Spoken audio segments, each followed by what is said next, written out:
కాపుల్ని బీసీలో చేర్చాలని కోరుతూ ప్రారంభించిన ఆందోళన ఊహించని రీతిలో ఉద్రిక్తంగా మారిపోయింది. రైలు రోకో రాష్ట్రారోపణతో ఆందోళన దిగిన కాపు నాయకులు తుని రైల్వే స్టేషన్లో విధ్వంసం సృష్టించారు.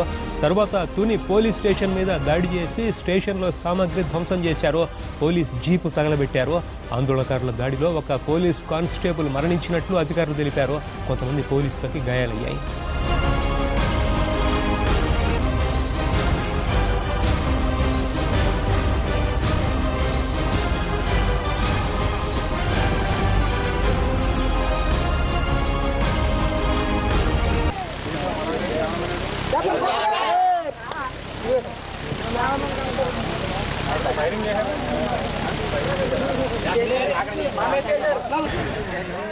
తుని రైల్వే స్టేషన్ సమీపంలో కాపు గర్జన కార్యకర్తల ఆందోళనలు ఉద్రిక్తతకు దారితీశాయి. రత్నాచల్ ఎక్స్ప్రెస్ పైన రాళ్లతో దాడికి పాల్పడ్డారు కార్యకర్తలు. రైలు ఇంజిన్ని ధ్వంసం చేశారు. ఈ దాడిలో రైల్వే సిబ్బందికి ప్రయాణికులకి గాయాలయ్యాయి. ఆందోళనకారుల దాడితో ప్రయాణికులు తీవ్ర భయాందోళనలకు లోనయ్యారు. ఆందోళనకారుల్ని కంట్రోల్ చేసేందుకు పోలీసులు ప్రయత్నించినా వీలుగాలేదు. తునిలో జరుగుతున్న సంఘటనలపై ఆంధ్రప్రదేశ్ ముఖ్యమంత్రి చంద్రబాబు ఆందోళన వ్యక్తం చేశారు. అందుబాటులో ఉన్న మంత్రులతో విజయవాడలో అత్యవసరంగా సమావేశమయ్యారు. తునికి అదనపు బలగాలు పంపిస్తున్నట్లు డీజీపీ రాముడు ప్రకటించారు.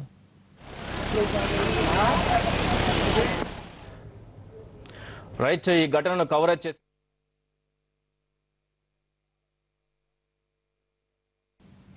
ముద్రగడ తునిలో ఏర్పాటు చేసిన కాపు ఐక్య గర్జన ఉద్యమం గుజ్జర్ల ఆందోళనని తలపిస్తోంది. బహిరంగ సభని ముగించుకుని వస్తున్న కాపు యువకులు నాయకులు జాతీయ రహదారిని దిగ్బంధించారు. అటు వైజాగ్ ఇటు రాజమండ్రి వైపు ఇరువైపులా 30 కిలోమీటర్ల మేర రోడ్డుని బ్లాక్ చేశారు. దీంతో ఉద్రిక్త పరిస్థితి ఏర్పడింది. మరోవైపు రైల్వే ట్రాక్ పై అడ్డంగా పడుకుని నిరసన వ్యక్తం చేశారు. నిరసనకారులు విద్యుత్ వైర్లు పట్టుకునేందుకు ప్రయత్నించారు.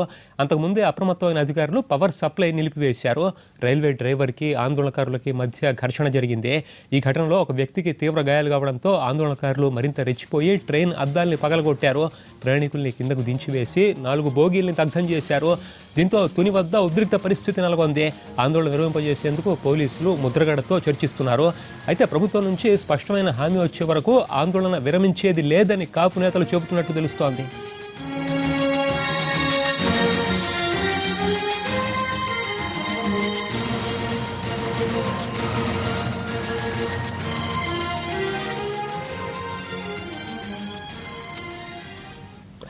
తునిలో కాపు గర్జన తీవ్ర ఉద్రిక్తతకు దారితీసింది. దీనికి సంబంధించి మరింత సమాచారం మా ప్రతినిధి శ్రీనివాస్ అందిస్తారు. శ్రీనివాస్, ప్రస్తుతం ఇటువంటి పరిస్థితికి ఎలా వచ్చింది? సాధారణంగా ఒక సభ ముగించుకున్న తర్వాత ఎలా హింస చెలరేగింది? ఏం జరిగింది?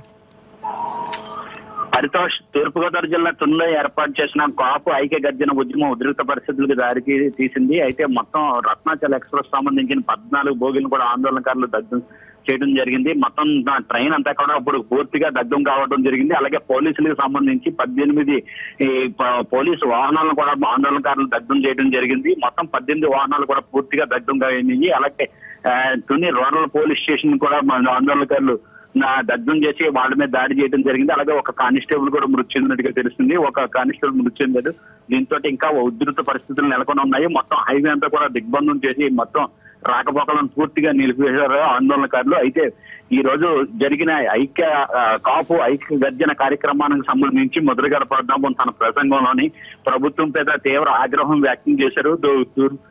కాపులను బీసీలో చేర్చుతామని ఎన్నికల్లో హామీ ఇచ్చి ఇంతవరకు కూడా ప్రభుత్వం స్పందించట్లేదు. వెంటనే కాపులను ఇందులో చేర్చాలి, దాని గురించి ఉద్యమాన్ని మరింత ఉధృతం చేయాలని చెప్పేసి కార్యకర్తలు పిలుపునిచ్చారు. దాంతో ఆయన ఇప్పుడు ఇంతకాలం చూసినట్లయితే సంవత్సరానికి 1000 కోట్లు చెప్పినా మొత్తం 5 సంవత్సరాలు 5,000 కోట్ల రూపాయలు ప్రభుత్వం కేటాయిస్తానని చెప్పి కనీసం ఇప్పటికీ 600 కోట్లు కనిచేసినా అవి కూడా కాపుల సంక్షేమానికి ఏ విధమైన ఖర్చు చేయలేదని చెప్పేసి ఆయన అందులో విమర్శించడం జరిగింది. ప్రభుత్వాన్ని తీవ్రంగా విమర్శించడంతో పాటు ప్రభుత్వ చర్యలను కూడా ఆయన దుమ్మెత్తిపోశారు.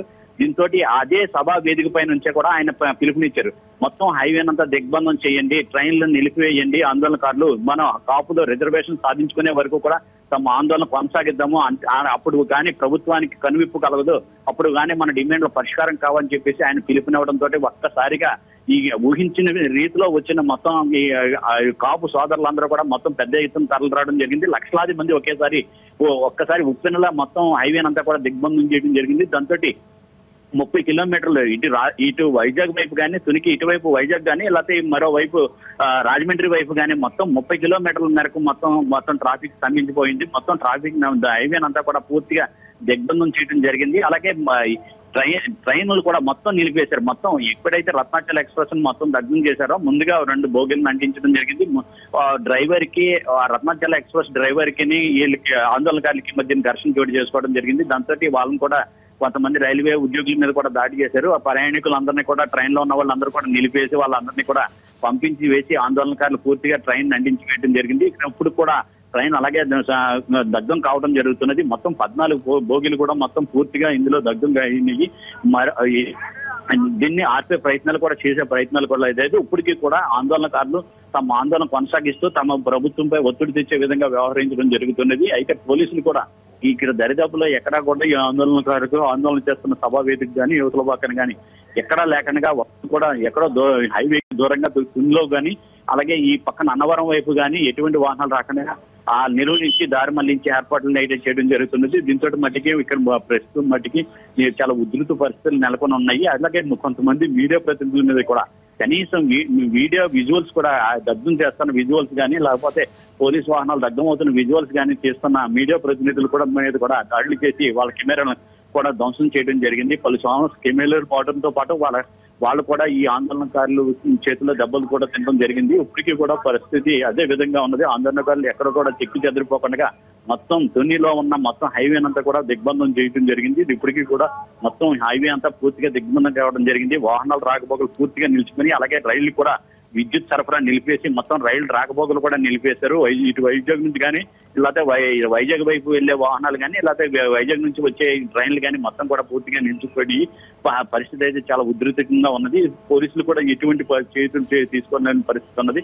ప్రభుత్వం ఇప్పటికైనా స్పందించి వెంటనే ఈ కాపులను బీసీలో కలపాలని చెప్పేసి వెంటనే కూడా డిమాండ్ చేయడం జరుగుతున్నది. ఇప్పుడు కానీ కలపకపోతే తమ ఆందోళన మరింత ఉధృతం చేస్తామని చెప్పి ఆందోళనకారులు హెచ్చరించడం జరుగుతున్నది. శ్రీనివాస్, డిమాండ్ల సాధనకై హైవేలని, రైల్వే ట్రాక్లని దిగ్బంధించాలనే పిలుపు ఇలా హింసాత్మకంగా మారడంతో ఇటువంటి ఘటనలు జరుగుతూ ఉండడం, ఇటువంటి హింస చెలరేగడంతో తమ వైఖరిలో కానీ ఇచ్చిన ఈ పిలుపులో కానీ తాజాగా ఏమన్నా మార్పు ఉందా? ముద్రగడ పద్మనాభం కానీ ఇతర కాపు నేతలు కానీ ప్రస్తుతం ఏం చెప్తున్నారు ఈ పరిస్థితిలో? అయితే ముద్రగడ పద్మనాభం సాయంత్రం వరకు సాయంత్రం ఎన్టీవీ తోటి కొన్ని మీడియా ఛానల్స్ తోటి కూడా ఆయన మాట్లాడటం జరిగింది. ఆయన మాట్లాడినప్పుడు అయితే ఈ ఉద్యమాన్ని ఇంతవరకు ఉధృతం చేస్తేనే తప్ప లేకపోతే మరోసారి పరిష్కారం కాదు. అందుకని ఇదే సమయం కనుక ప్రభుత్వం మీద తీవ్ర ఒత్తిడి తీసుకొచ్చి డిమాండ్లు పరిష్కరించే దిశగా ఆయన ఇప్పటికైనా ప్రభుత్వం అంగీకరించి ఉద్యమం ఇప్పుడు డిమాండ్ల పరిష్కరిస్తామని చెప్పి చేసినట్లయితే పరిష్కరిస్తే మాది ఆందోళన విరమించడానికి ఇప్పటికీ సిద్ధంగా ఉన్నామని చెప్పడం జరిగింది. అలాగే ఇటీవల జరిగిన గుజ్జల ఆందోళన ఏ విధంగా తరహాలో జరిగిందో అదే తరహాలో ఈ ఉద్యమం కూడా అన్ఎక్స్పెక్టెడ్ గా ఈ సడన్ గా ఒక్కసారిగా అకస్మాత్తుగా ఆయన పిలుపునివ్వడం, ఈ ఉద్యమాలు ఎంత ముద్రతో దారి తీయడం జరిగింది. అంటే ముందే ఊహాత్మకంగా ఈ చేసిన చర్యలు పాల్పడినట్టుగా మటుకు తెలుస్తున్నది. అయితే ఆందోళనకారులు ఇప్పటికీ కూడా హైవేలు దిగ్బంధించి మొత్తం ప్రభుత్వాన్ని ఇప్పటికీ కూడా డిమాండ్ చెప్పారు, కాపులు వెంటనే బీసీలో చేర్చాలి. అయితే స్వాతంత్రానికి ముందు నుంచే కూడా కాపులు బీసీలో ఉన్నారు. అలాగే రాష్ట్ర విభజన అంటే స్వాతంత్రం అనంతరం జరిగిన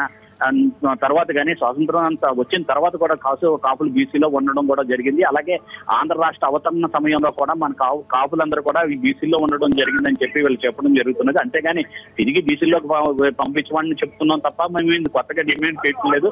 అలాగే ప్రజెంట్ ఉన్న బీసీలకి ఎటువంటి అన్యాయం జరగకుండా ఓన్లీ కాపులు కూడా ప్రత్యేకంగా ఈ బీసీలో చేర్చాలి, ప్రత్యేక రిజర్వేషన్ కల్పించాలని చెప్పేసి వీళ్ళందరూ కూడా డిమాండ్ చేస్తున్నారు. అలాగే కాపు సంబంధించి ఈ సంక్షేమానికి సంబంధించి ప్రభుత్వం హామీ ఇచ్చినట్లుగా 5,000 కోట్ల రూపాయలు సంవత్సరానికి 1,000 కోట్ల రూపాయలు చెప్పిన కూడా అవి కూడా వెంటనే విడుదల చేసి కాపు సంక్షేమానికి నిధులు విడుదల చేయాలని చెప్పేసి వాళ్ళకు డిమాండ్ చేయడం జరిగింది. అయితే ఇప్పుడు ఆందోళన ఉధృతమైన పరిస్థితిలో అయితే అధికార నాయకులు ఎవరో మట్టికి పెద్ద నాయకులు ఎవరో కూడా అందుబాటులో లేరు. వాళ్ళందరూ కూడా వివిధ ప్రాంతాల్లో సమావేశమైనట్టుగా రహస్యంగా అయితే ఈ ఆందోళనకారుల మట్టికి మొత్తం రోడ్ల వైపునే ఉండిపోవడం జరిగింది. వాళ్ళకి ఎటువంటి పిలుపునిచ్చి ఆందోళన విరమించమని, శాంతించమని చెప్పేసి అది నాయకులను పిలిపించినట్లయితే ఇక్కడ శాంతియుత పరిస్థితి నెలకొనే వరకు పరిస్థితులు ఉంటాయి. అయితే రైట్ శ్రీనివాస్, తుని ఆ పరిసర ప్రాంతాల్లో తాజా పరిస్థితి గురించి మాట్లాడుతూనే ఉందా? మీరు ఒక్కసారి లైన్ లోనే ఉండండి. ప్రభుత్వ వైఖరి ఏమిటి, దీనికి సంబంధించి ప్రభుత్వం తీసుకుంటున్న చర్యలు ఏమిటో మరో ప్రతినిధితో మాట్లాడదాం. కాపు గర్జన హింసాత్మకంగా మారడంతో ముఖ్యమంత్రి చంద్రబాబు అత్యవసర సమావేశాన్ని సైతం ఏర్పాటు చేసి పరిస్థితిని సమీక్షిస్తున్నారు. ఆయన ఎటువంటి ఉత్తర్వులు ఇస్తున్నారు, చేస్తున్నారు, ఎలా పరిస్థితిని కంట్రోల్ చేయదలిచ్చారు? మరింత సమాచారం మా ప్రతినిధి రమేష్ ఆలూరి నుండి తెలుసుకున్నాం. రమేష్, చంద్రబాబు పరిస్థితిని సమీక్షిస్తున్నారు, ఎటువంటి నిర్ణయం తీసుకునే అవకాశం ఉంది ప్రభుత్వం? తునిలో జరిగినటువంటి సమావేశం ఏదైతే రిజర్వేషన్లు కల్పించాలని కాపుల కోసం ఒక భారీ సభను ఏర్పాటు చేశారో అది తీవ్రమైనటువంటి పరిణామాలకు దారితీసింది. హింసాత్మకంగా మారింది. ఈ ఘటనపై ప్రభుత్వం లోతుగా చర్చ జరుపుతోంది. దీనిపై విచారణ కూడా సాగిస్తా ఉంది. పరిస్థితి చేయలేకపోవడానికి గల కారణాలు ఏంటి అని ముఖ్యమంత్రి ఆరోపించారు. ఇప్పటికే జిల్లా కలెక్టర్ తో పాటు ఇంటెలిజెన్స్ పోలీస్ అధికారుల నుంచి కూడా ఆయన ప్రాథమిక నివేదిక తెప్పించుకున్నారు. మంత్రులు అందుబాటులో ఉన్నటువంటి ఇతర నేతలను కూడా ఆయన క్యాంపు కార్యాలయానికి రావాల్సిందిగా కోరారు. దీనిపై కొద్దిసేపట్లో ముఖ్యమంత్రి స్వయంగా మీడియా సమావేశంలో మాట్లాడే అవకాశం కల్పిస్తా ఉంది.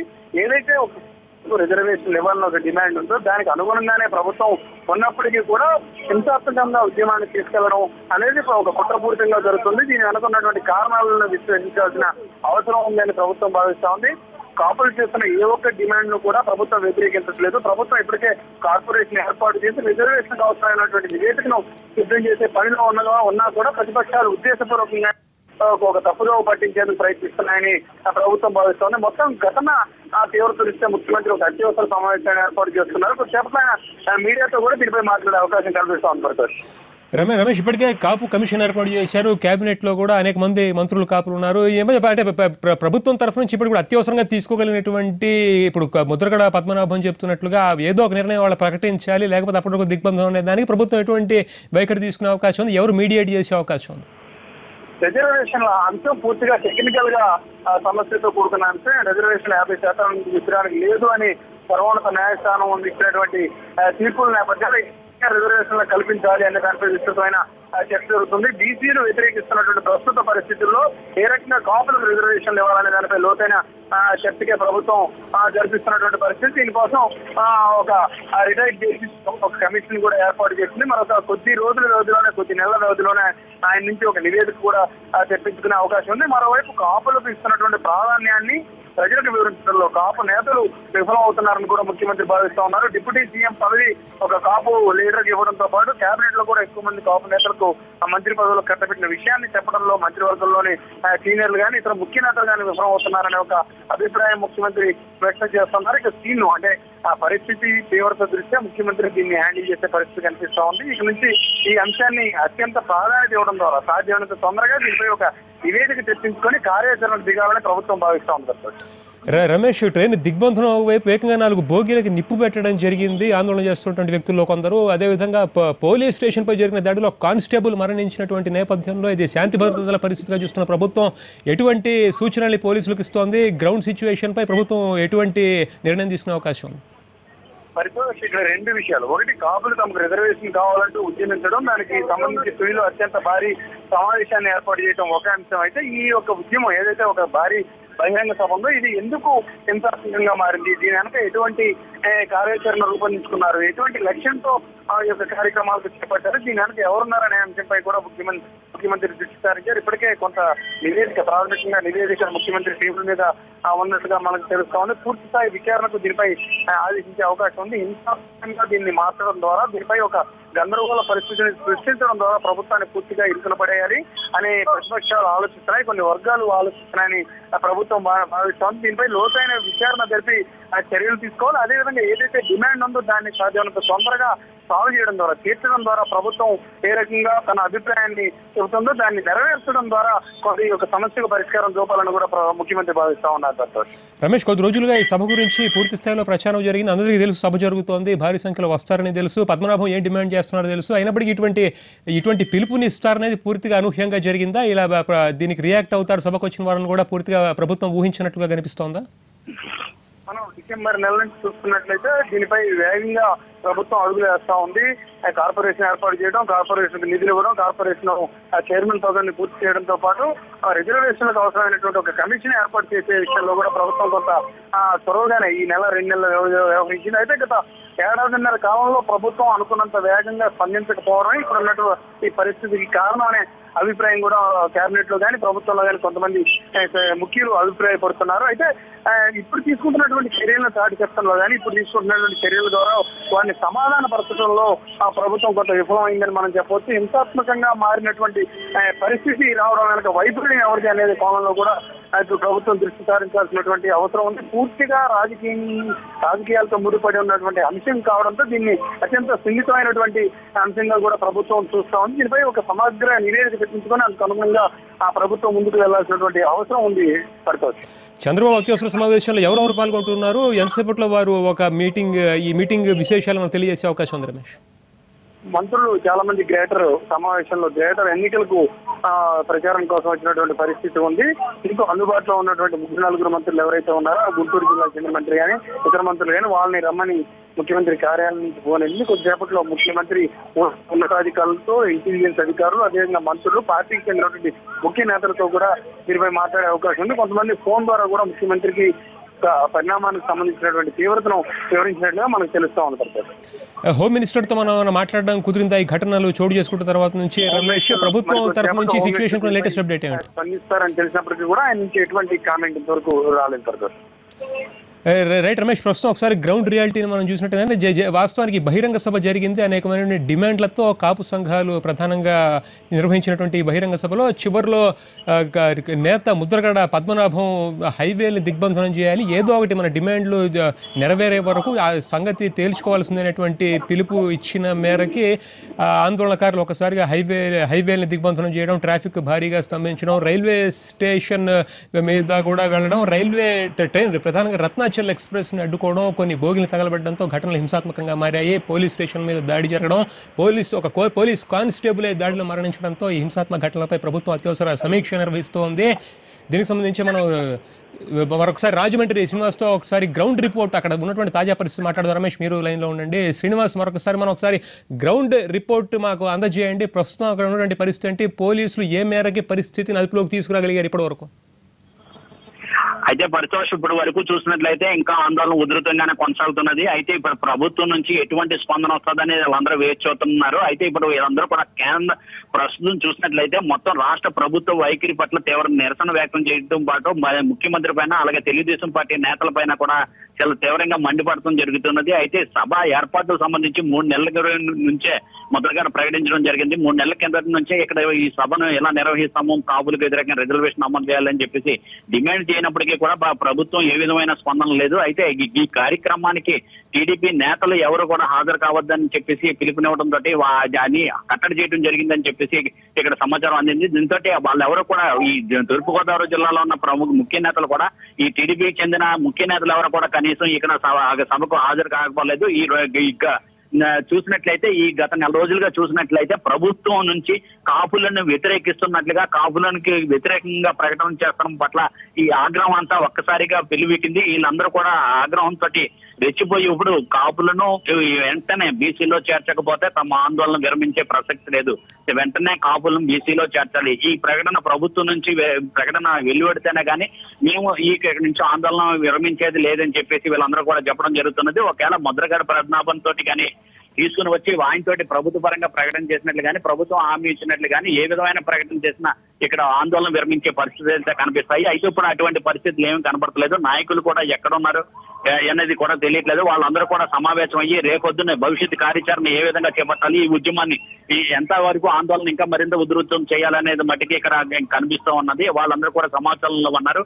దీని మీద చూసినట్లయితే మొత్తం ఈ రోజు జరిగిన ముద్రగడ నిర్వహించిన కాపు ఐక్య గర్జన కార్యక్రమానికి చూసినట్లయితే మొత్తం వైసీపీ నేతలకు సంబంధించి బొత్స సత్యనారాయణ అలాగే అంబటి రాంబాబు కూడా విచ్చేయడం జరిగింది. అలాగే కాంగ్రెస్ పార్టీకి సంబంధించి సి రామచంద్రయ్య, వి హనుమంతరావు వీళ్ళందరూ కూడా రావడం జరిగింది. వీళ్ళందరూ కూడా నేతలందరూ కూడా ఒకటే డిమాండ్ చేశారు, ప్రభుత్వం ఈ కాపులను బీసీలో చేర్చామని చెప్పేసి గద్దెనెక్కిన ప్రభుత్వం ఇప్పటి వరకు ఎందుకు డిమాండ్లు పరిష్కరించలేదు, ఇప్పుడు ఇంత స్థాయిలో ఆందోళన ఉధృతం చేస్తేనే కానీ ప్రభుత్వానికి కనువిప్పు కలగదని చెప్పేసి వాళ్ళందరూ కూడా నేతలు పిలుపునివ్వడం జరిగింది. అయితే ఎందుకు ఇప్పటి వరకు కూడా ప్రభుత్వం ఎందుకు ప్రచారం చేసింది, అలాగే కాపు సంక్షేమానికి సంబంధించి నెలకు 1000 కోట్లు, సంవత్సరానికి 1000 కోట్ల రూపాయలు చెప్పిన 5 ఏళ్ళు కూడా 5,000 కోట్ల రూపాయలు చేస్తానని చెప్పేసి ఇంతవరకు ఎందుకు చేయలేదని చెప్పేసి వీళ్ళందరూ కూడా ఆగ్రహంతో ఉన్నారు. దాని మీదనే ఈ రోజు ప్రభుత్వం ఏ విధమైన స్పందన రాకపోవడంతో పాటు ఈ 4 రోజుల నుంచి జరుగుతున్న పరిణామాలను కూడా వాళ్ళందరూ కూడా చాలా ఆగ్రహంతో ఉన్నారు. ఆగ్రహంతో ఈ రోజు జరిగిన పరిణామాలన్నీ దారితీయడానికి కూడా కారణమైనవి.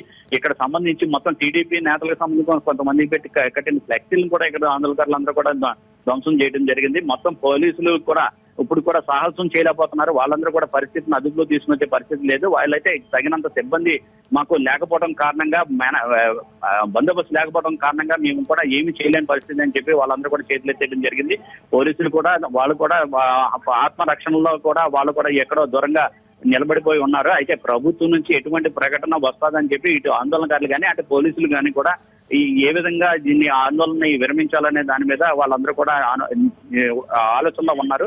అయితే ఇప్పుడు వరకు ఇంకా మట్టికి హైవేని దిగ్బంధం చేస్తూ ఆందోళన మట్టికి ఇంకా కొనసాగిస్తూనే ఉన్నారు. ఇలాగా చూసినట్లయితే వైజాగ్ నుంచి వైజాగ్ వైపు కానీ ఇలా రాజమండ్రి వైపు కానీ 30 కిలోమీటర్ల మేరకు మొత్తం ట్రాఫిక్ అంతా స్తంభించిపోయింది. ఈ ట్రాఫిక్ ఇంకా పెరిగిపోతూనే ఉన్నది. ఎటువంటి వాహనాలను కూడా వదలకుండా దారి మళ్లించే ప్రయత్నాలు కూడా చేస్తూ జరుగుతున్నది. ఆ వివిధ ప్రాంతాల్లో బీచ్ రోడ్లలో కూడా దారి మళ్లించే ఏర్పాట్లు చేసినప్పటికీ కూడా అక్కడ కూడా కొంతమంది ఆందోళనకారులు వాటిని కూడా అడ్డుకోవడం జరుగుతున్నది. మొత్తం అయితే ఇక్కడ చూసినట్లయితే మొత్తం రత్నాచల ఎక్స్ప్రెస్ సంబంధించి మొత్తం పూర్తిగా దగ్ధమైపోవడం జరిగింది. మొత్తం రత్నాచల ఎక్స్ప్రెస్ ని దగ్ధం చేయడంతో మొత్తం ఆందోళనకారులు మొత్తం నిలిపేయడంతో మొత్తం రైలు రాకపోకలన్నీ కూడా ఇటువైపు కలకటా వైపు వెళ్లే వాహనాలు కానీ అటువైపు నుంచి కలకటా నుంచి చెన్నై వైపు వచ్చే వాహనాలు కానీ మొత్తం ట్రైన్లన్నీ కూడా నిలిపివేయడం జరిగింది. దీంతో అంత విద్యుత్ సరఫరాను కూడా రైలుకి సంబంధించిన విద్యుత్ సరఫరాను కూడా పూర్తిగా నిలిపివేశారు. మొత్తం ఈ ట్రైన్ కి సంబంధించి మొత్తం 18 బోగీలు కూడా ఇప్పటికి పూర్తిగా దగ్ధం కావడం జరిగింది. అలాగే పోలీసుల జీపులకు సంబంధించి మొత్తం 18 బోగీలు కూడా మొత్తం 18 వాహనాలు పోలీసు వాహనాలను కూడా పూర్తిగా దగ్ధం చేయడం జరిగింది. ఇప్పటికీ కూడా మంటలో చెలరేగలేదు. ఆందోళనకారులు ఇప్పుడు ప్రభుత్వ ప్రకటన కానీ లేకపోతే తమ నేత ముద్రగడ నుంచి కానీ ఎటువంటి ప్రకటన వస్తుందని చెప్పేసి ఆలోచన చేస్తూ హైవేని ఇంకా దిగ్బంధం చేస్తూ కొనసాగించడం జరుగుతున్నది. అటు ఎటువంటి ప్రకటన వస్తుంది, లేకపోతే ఈ ఉద్యమాన్ని మరింత ఉధృతం చేయాలా, లేకపోతే ఉద్యమాన్ని విరమించాలా అనే దాని మీద ఇంకా సమాచారంలో ఉన్నారు. అలాగే వివిధ రాష్ట్ర వ్యాప్తంగా వివిధ ప్రాంతాల నుంచి కూడా మొత్తం లక్షలాది మంది కాపు నాయకులు కానీ నేతలు కానీ కాపు సోదరులు కానీ అందరూ కూడా లక్షలాది మంది ఇక్కడికి చేరుకోవడం జరిగింది. వాళ్ళందరూ కూడా వాహనాలు కేటాయించిన స్థలంలోని మొత్తం 100 ఎకరాల్లో మొత్తం 12 చోట్ల 100 ఎకరాల్లో వాహనాలు పార్కింగ్ ఏర్పాటు చేశారు. ఆ వాహనాలు కూడా ఎక్కడా కూడా కదిలే పరిస్థితి కూడా కనిపించట్లేదు. వాళ్ళందరూ కూడా బయటికి వెళ్ళలేని పరిస్థితి ఉన్నాయి. వాళ్ళందరూ కూడా బస్సుల్లోని ఇక్కడ రోడ్ల మీద నిలిచిపోయి ఆ వాహనాలు కూడా దిగ్బంధం కావడంతో వాళ్ళందరూ కూడా ఎక్కడికి వెళ్ళలేని పరిస్థితులు అంతా వీళ్ళందరూ కూడా కేవలం ప్రభుత్వం మీద పక్కస్తోటే ఉన్నారు. ప్రభుత్వం కాపులని బీసీలో చేర్చాలనే ఏకైక డిమాండ్ వెళ్ళి ఎప్పటికైనా ప్రభుత్వం కనువిప్పు కలిగి వెంటనే కాపులని బీసీలో చేర్చాలని చెప్పేసి వీళ్ళందరూ కూడా డిమాండ్ చేయడం జరుగుతుంది. Right, thank you Srinivas.